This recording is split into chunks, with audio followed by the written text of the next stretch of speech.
மருத்துவர் சுப்பையா கொலை வழக்கில் குற்றவாளிகள் விடுவிக்கப்பட்ட உத்தரவு ரத்து செய்யப்பட்டிருக்கிறது. அண்மை செய்தியாக பார்க்கின்றோம்.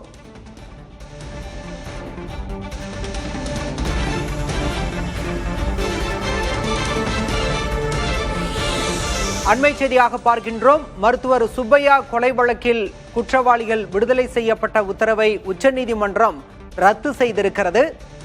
விசாரணை நீதிமன்ற உத்தரவை உயர்நீதிமன்றம் ரத்து செய்தது சரியல்ல என்று உச்சநீதிமன்றம் கருத்து தெரிவித்திருக்கிறது. அண்மை செய்தியாக பார்க்கிறோம். கடந்த 2013ஆம் ஆண்டு சென்னை ராஜா அண்ணாமலைபுரத்தில் நரம்பியல் மருத்துவர் சுப்பையா கொலை செய்யப்பட்டிருந்தார்.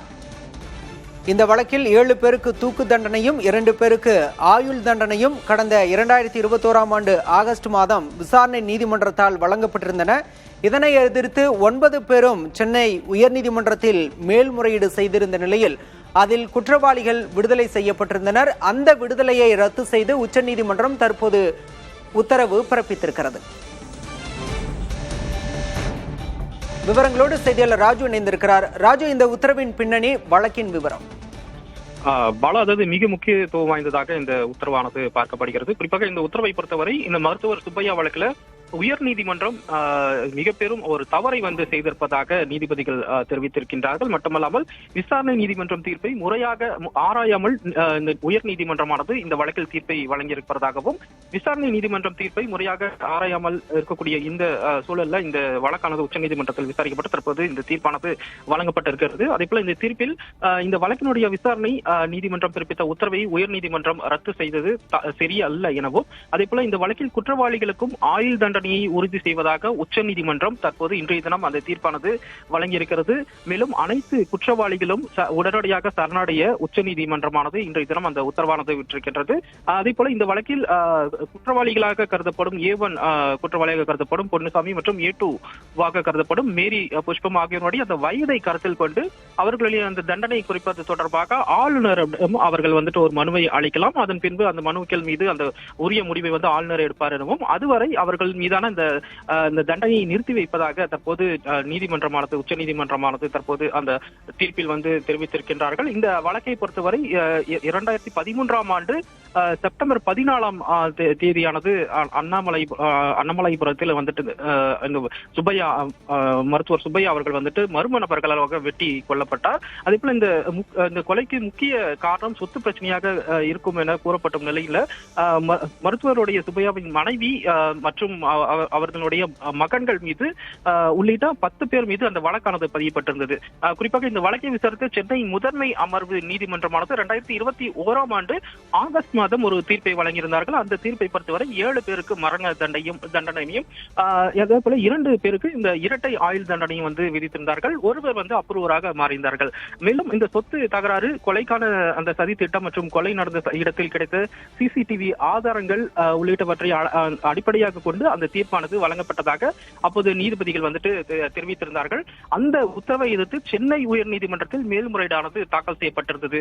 அந்த வழக்கை விசாரித்த சென்னை உயர் நீதிமன்றம் 2024 ஜூன் மாதம் 14ஆம் தேதி அந்த 9 குற்றவாளிகளை விடுதலை செய்து உத்தரவிட்டிருந்தார்கள். குறிப்பாக அந்த வழக்கு விசாரணையை பொறுத்தவரை விசாரணை நீதிமன்றம் ஆதாரங்களை சரியாக மதிப்பிடவில்லை எனவும், அதே போல அந்த சாட்சியங்கள் நம்பத்தகுந்ததாக இல்லை என அந்த மரண தண்டனை விதிப்பதில் சட்ட விதிமுறைகள் பின்பற்றவில்லை என கூறி அந்த 9 குற்றவாளிகளுக்கு விடுதலை செய்திருந்தார்கள். இந்த உத்தரவை எதிர்த்துதான் தமிழ்நாடு அரசு மற்றும் மருத்துவர் சுப்பையா தரப்பு அந்த குடும்பத்தினர் சார்பாக, பாதிக்கப்பட்ட குடும்பத்தினர் சார்பாக உச்சநீதிமன்றத்தில் மேல்முறையீடானது தாக்கல் செய்யப்பட்டிருந்தது. அந்த மேல்முறையீடு வழக்கு விசாரணை நிறைவடைந்த நிலையில் இன்றைய தினம் இந்த தீர்ப்பானது வழங்கப்பட்டிருக்கின்றது. மிக முக்கியத்துவம் வாய்ந்ததாக பார்க்கக்கூடிய இந்த தீர்ப்பை பொறுத்தவரை இந்த மருத்துவர் சுப்பையா வழக்கில் கைது செய்யப்பட்ட குற்றவாளிகளை விடுதலை செய்த சென்னை உயர்நீதிமன்ற உத்தரவை உச்சநீதிமன்றம் ரத்து செய்திருக்கின்றது. அது மட்டுமல்லாமல் அனைவருக்கும்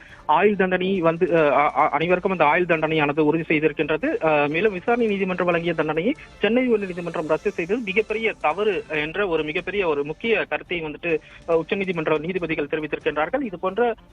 இது போன்ற வழக்குகளில் வரக்கூடிய காலங்களிலும் இந்த ஒரு தீர்ப்பானது மிக முக்கியத்துவம் வாய்ந்ததாக ஒரு குறிப்பிட்டாக இருக்கும் என்பதில் எந்த ஒரு சந்தேகமும் கிடையாது. பலம் ராஜு, தற்போது கொலை வழக்கில் தண்டனையை உச்சநீதிமன்றம் உறுதி செய்திருக்கிறது.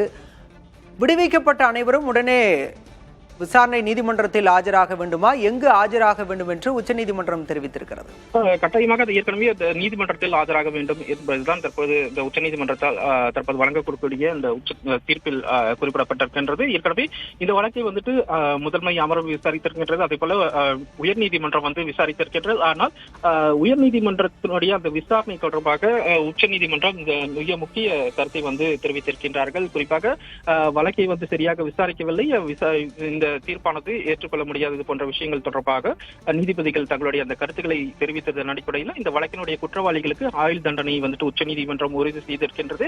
எனவே குற்றவாளிகள் அனைவருமே நீதிமன்றத்தில் உடனடியாக சரணடைய வேண்டும் எனவும் தற்போது அந்த உத்தரவானது பிறப்பிக்கப்பட்டிருக்கின்றது. அதே போல அந்த வழக்கில் குற்றம் சாட்டப்பட்டிருக்கக்கூடிய அந்த வயது மூப்பின் காரணமாக 2 குற்றவாளிகள் ஆளுநரை அணுகும்படியாக அந்த அறிவுறுத்தலானது உச்சநீதிமன்றத்தால் இன்றைய தினம் வழங்கப்பட்டிருக்கின்றது. எனவே அந்த 2 குற்றவாளிகள், அதாவது A1 குற்றவாளிகள் கருதப்படும் பொன்னுசாமி மற்றும் A2 கருதப்படும் மேரி புஷ்பம் ஆகியோருடைய அந்த வயதை கருத்தில் கொண்டு அவர்கள் ஆளுநரிடம் மனு அளித்து அந்த தண்டனை குறைப்பது தொடர்பான முடிவுகளை பரிசீலிப்பது தொடர்பாக அந்த அறிவுறுத்தல் வழங்கப்பட்டிருக்கின்றது. எனவே அவர்களை தவிர மற்ற அனைவர்களும் உடனடியாக சரணடைவதற்கான அந்த உச்சநீதிமன்றமானது அந்த உத்தரவானது இன்றைய தினம் தற்போது வழங்கப்பட்டிருக்கின்றது.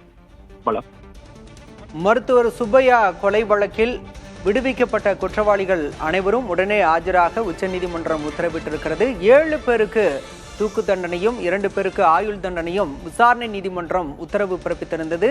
இது தொடர்பான மேல்முறையீட்டு வழக்கை விசாரித்த சென்னை உயர்நீதிமன்றம் 9 பேரையும் விடுவித்து உத்தரவு பிறப்பித்திருந்தது. இது தொடர்பாக இதனை எதிர்த்து உச்சநீதிமன்றத்தில் மேல்முறையீடு செய்யப்பட்ட நிலையில் தற்போது அந்த வழக்கின் விசாரணையில் உச்சநீதிமன்றம் அதிரடி உத்தரவை பிறப்பித்திருக்கிறது. சுப்பையா கொலை வழக்கில் 9 பேருக்குமான தண்டனையை ஆயுள் தண்டனையாக உறுதி செய்து உத்தரவு பிறப்பித்திருக்கிறது. மேலும் குற்றவாளிகள் உடனடியாக ஆஜராக வேண்டும் என்ற கருத்தையும் உச்சநீதிமன்றம் தெரிவித்திருக்கிறது.